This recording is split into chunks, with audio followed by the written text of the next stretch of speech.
Did you know that cancer has its own favorite foods? And if we truly understand what cancer loves, and what it hates, we can begin to create an internal environment where it simply cannot thrive. This is the core approach that Barbara O'Neill, a renowned health educator from Australia, has spent years sharing with thousands of people around the world. Barbara doesn't offer miraculous cures or quick fixes.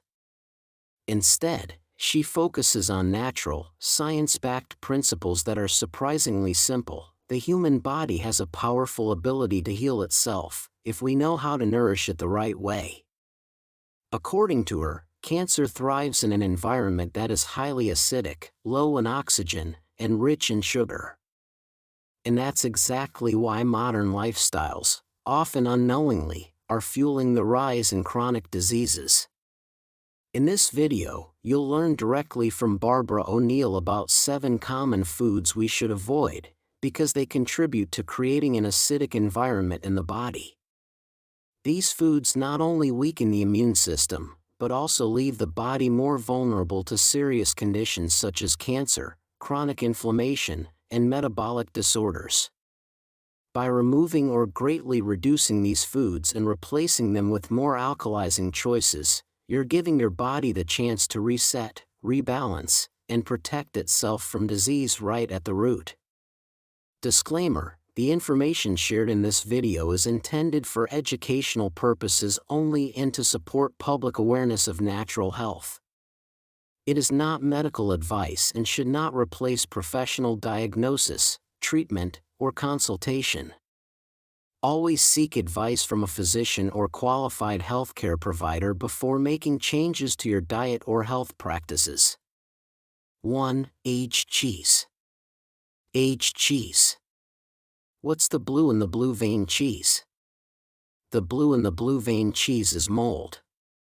So the only cheeses that don't sit under that category, the cheeses that have probably a pH of 7, would be your fresh. So that's your cottage, your ricotta. I'm not saying that they are okay, because usually they come from cows who have not been fed right or have chemicals in them. Barbara O'Neill emphasizes the importance of avoiding aged cheeses due to their highly acid-forming properties. Aged cheeses such as blue vein varieties like Roquefort, Gorgonzola, and Stilton, as well as cheddar, Parmesan, and aged Gouda, undergo a fermentation process where bacteria and enzymes break down milk proteins and fats, producing acidic byproducts like lactic acid.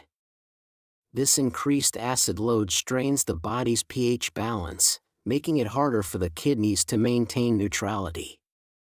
The potential renal acid load of these cheeses is particularly high, requiring more effort from the kidneys to neutralize and excrete the excess acids. Consuming high amounts of acid-forming foods can deplete the body's alkaline minerals such as calcium from bones, potentially leading to osteoporosis. Additionally, it can strain kidney function and increase the risk of kidney stones. The acidity from aged cheeses also promotes inflammation, which is linked to chronic diseases including cardiovascular disease and cancer. While fresh cheeses like cottage cheese and ricotta have a more neutral pH, they can still be acid-forming depending on the cow's diet and the processing methods used. Cows fed on grain-heavy diets or exposed to antibiotics and hormones may produce milk that is more acid-forming. Moreover, processing methods like pasteurization, homogenization, and the addition of preservatives can further increase the acidic potential of these cheeses. 2. Peanuts. In the book The China Study by Dr. Colin Campbell, this guy was trained in medicine, he became a vet, and he went to the Philippines because children were dying of liver cancer between the age of 8 and 10 years of age. And he presumed that the poorer children would be dying and the wealthy children not dying as much because the poorer children are eating a very simple basic diet, but the wealthy children are having what Time magazine called the meat-sweet diet. But when he went to the Philippines, he found that the village children weren't dying as much as the city children. And the only difference was the diet. And what he found was that every single jar of peanut butter he tested had epoxin. And epoxin is a mold waste that directly affects the liver. And that mold waste comes from the mold Aspergillus. See, peanuts are not a nut, they're a legume. They grow in the ground and they mold very easy. Barbara O'Neill's emphasis on avoiding peanuts, especially in the form of peanut butter, aligns with the broader context of preventing cancer and overcoming diseases. Peanuts are prone to fungal contamination and can harbor mycotoxins, toxic compounds produced by molds. One of the most concerning mycotoxins found in peanuts is epoxin, which has been linked to various adverse health effects, including potential carcinogenic properties. Epoxin exposure has been associated with an increased risk of liver cancer and other serious health conditions, making it crucial to minimize consumption of contaminated peanuts and peanut products. By steering clear of peanuts and products like peanut butter, individuals can take proactive steps to reduce their exposure to these harmful substances. This is particularly important for those with compromised immune systems or pre-existing health conditions, as they may be more susceptible to the toxic effects of mycotoxins. Additionally, avoiding peanut products can contribute to overall better health and support cancer prevention strategies. To further reduce the risk of mycotoxin exposure, it is advisable to choose alternative, nut butters made from almonds, cashews, or other nuts less prone to fungal contamination. These alternatives not only provide similar nutritional benefits but also pose a lower risk of containing harmful mycotoxins. 3. Yeast bread. Barbara O'Neill's advice to eliminate all yeast from the diet underscores the potential impact of yeast on fungal growth within the body. Yeast, a type of fungus itself, can contribute to the proliferation of harmful fungi in the body, leading to various health issues. By removing sources of yeast from the diet, individuals can create an environment less conducive to fungal overgrowth and its associated health risks. Yeast-containing foods to avoid include yeasted bread, with the exception of sourdough bread that contains lactobacillus bacteria.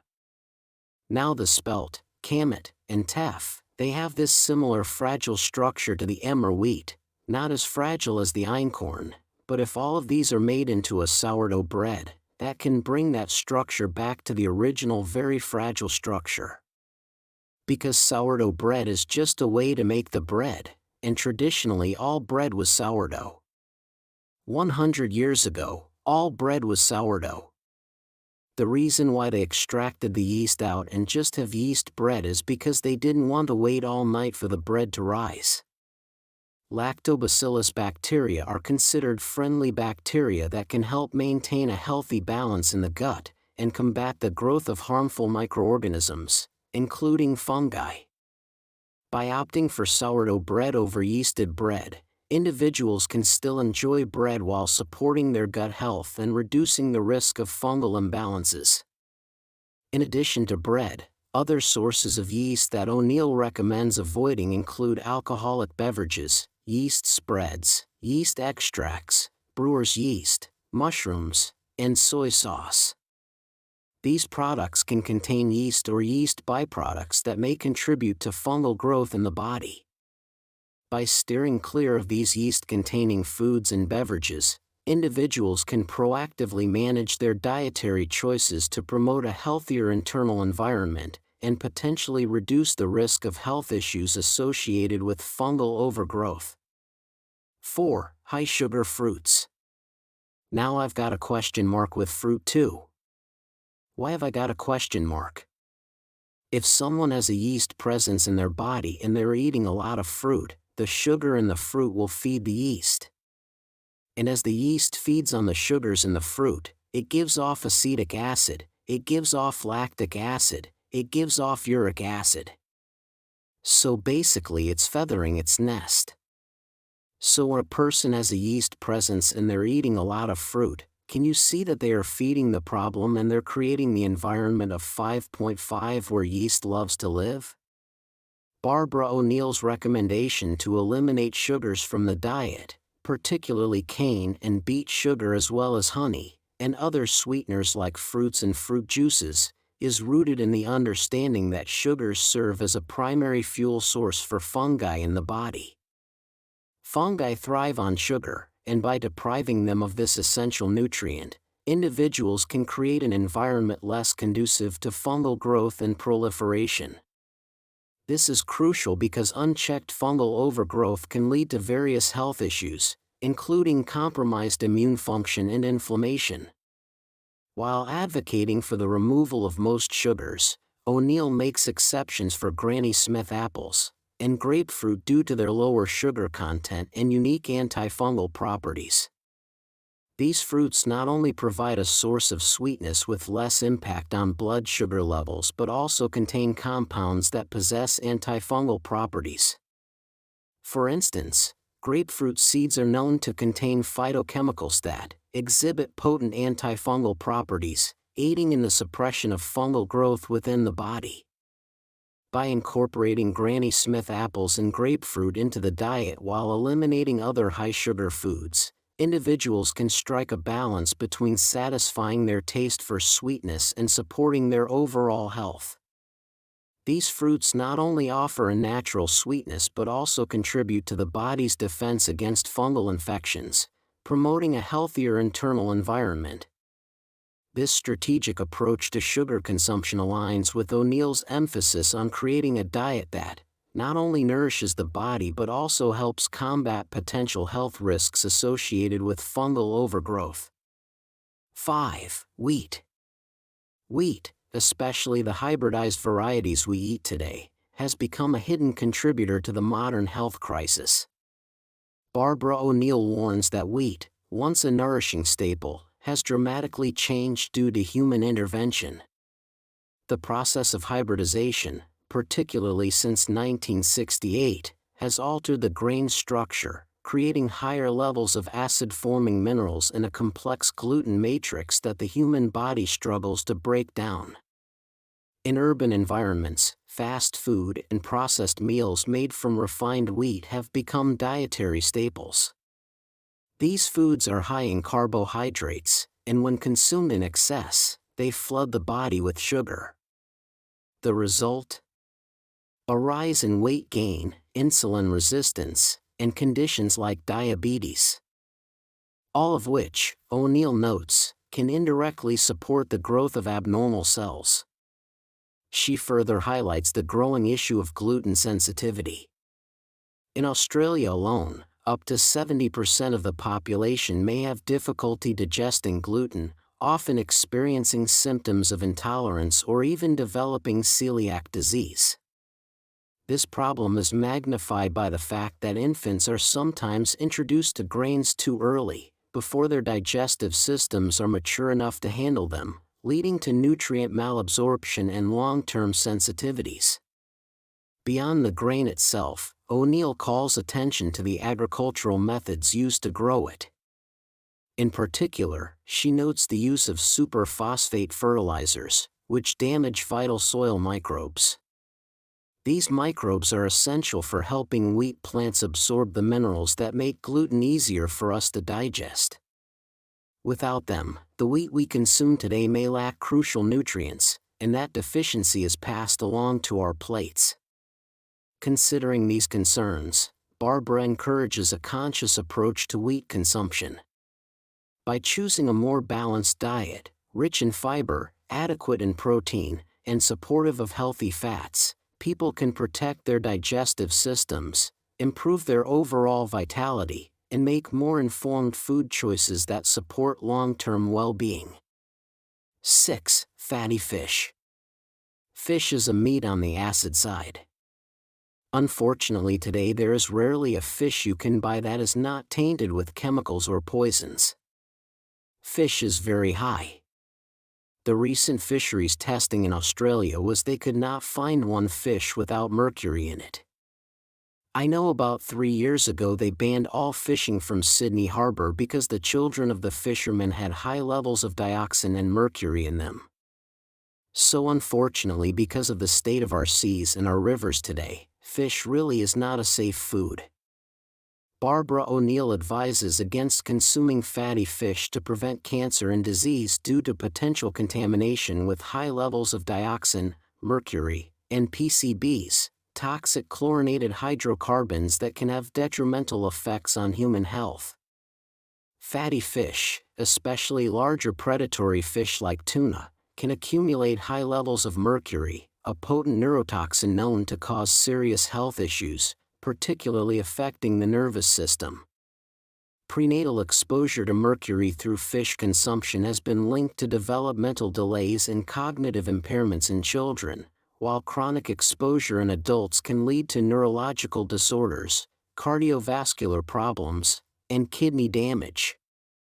Dioxins, highly toxic environmental pollutants that can accumulate in the fatty tissues of animals, including fish, pose various health risks such as cancer, reproductive and developmental problems, immune system disorders, and hormonal imbalances.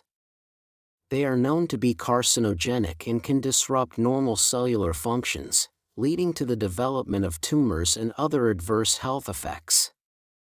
PCBs, polychlorinated biphenyls, industrial chemicals recognized as persistent organic pollutants, can accumulate in the environment and bioaccumulate in the food chain, particularly in fatty fish, and have been linked to a range of health issues including cancer, reproductive disorders, immune system dysfunction, and neurological problems. Long-term exposure to PCBs can have serious implications for human health, affecting various organ systems and increasing the risk of chronic diseases. Barbara O'Neill's recommendation to avoid these sources of essential fatty acids is based on minimizing exposure to harmful environmental toxins. By choosing plant-based sources of EFAs like flaxseed, chia, hemp, walnut, and soybean, individuals can reduce their risk of ingesting these toxic contaminants while still meeting their nutritional needs for essential fatty acids, promoting overall health and well-being by prioritizing food safety and minimizing the intake of harmful substances that can contribute to the development of cancer and other diseases. 7. Meat. Barbara O'Neill recommends that individuals consider reducing or avoiding certain foods that may contribute to an internal environment less favorable for overall wellness. One of the primary items on this list is meat. According to O'Neill, certain types of meat contain high levels of minerals such as phosphorus, sulfur, and chlorine, elements that can influence the body's acid-alkaline balance. This viewpoint aligns with the findings of Dr. T. Colin Campbell, author of the China study, whose research explored the relationship between dietary patterns and health outcomes. His studies found that liver cancer rates were significantly higher among children in wealthier Filipino families, who consumed more animal products compared to children in less affluent communities who followed a more traditional, plant-forward diet. Further evidence came from a study in India, which examined how protein intake affected rats exposed to a toxin. Rats given higher levels of animal protein showed greater susceptibility to liver cell changes, while those on lower protein diets appeared to be more resistant. Interestingly, the same outcomes were not observed when plant-based proteins were used, even at higher amounts. Plant-based proteins were associated with slower cell growth, reduced entry of harmful substances into cells, and more balanced enzyme activity. Additional findings published in Time magazine Australia suggested that diets high in red meat and refined sugars may be associated with a higher incidence of certain cancers in postmenopausal women. This supports earlier theories by Dr. Otto Warburg, who emphasized the role of oxygen in cellular health, and how oxygen-rich environments are generally more supportive of normal cell function.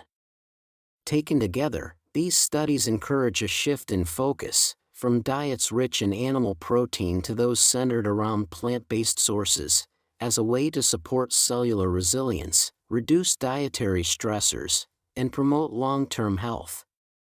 While more research is always valuable, making mindful, balanced food choices is one meaningful step toward supporting the body's natural defenses. We live in a fast-paced world where illness is becoming more common, and conditions like cancer no longer feel distant or rare. But here's the empowering truth: you are not powerless. Every choice you make each day, what you eat for breakfast, what you drink, the foods you fuel your body with, is a small, intentional step toward shaping your future health. What Barbara O'Neill shared today is more than just information. It's a powerful reminder that your body holds an incredible ability to heal itself, if you give it the right environment to do so. By removing what feeds disease and choosing instead to nourish life, you are laying the foundation for a stronger body, a clearer mind, and a more vibrant life. If you found this video helpful, don't hesitate to hit the subscribe button and join us on this journey of conscious, empowered living. Share this video with your loved ones, because sometimes, a small action today can transform someone's entire life. Thank you for watching to the end. We'll see you in the next video, where health is redefined through the lens of nature, wisdom, and care.